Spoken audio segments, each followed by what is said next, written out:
Vous appelez à la fermeture de CNews. Expliquez-nous ce que ça changerait.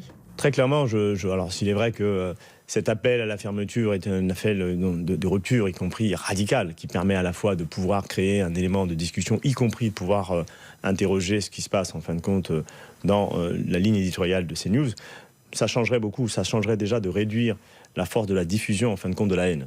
Ce n'est pas rien. Ça ne fait pas disparaître la parole, y compris raciste, de fermer un média. Mais donc c'est la raison pour laquelle, si l'on doit passer par cela, nous devons le faire parce que nous avons pris beaucoup trop de retard sur la lutte antiraciste. Et je pense que toutes les actions qui peuvent réduire, en fin de compte, je veux dire, la parole raciste, doivent pouvoir. Mais pardonnez-moi, mais vous y allez sur cette chaîne. Les élus de votre formation politique y vont. Vous avez vous-même répondu à certaines interviews sur ce média-là. Est-ce qu'il n'y a pas une contradiction de dire j'appelle à fermer un média que je considère raciste, sur lequel, en parallèle, je me rends bien volontiers? Cohérence, il y a une cohérence parfaite en fait dans ce que je fais. Expliquez-nous, parce que là je considère que partout où l'extrême droite en fait diffuse, partout nous devons y aller pour aller apporter notre message. Moi, j'ai aucune difficulté de répondre à une question en fait d'un journaliste supposé même raciste, ou voire même qui tient des propos racistes.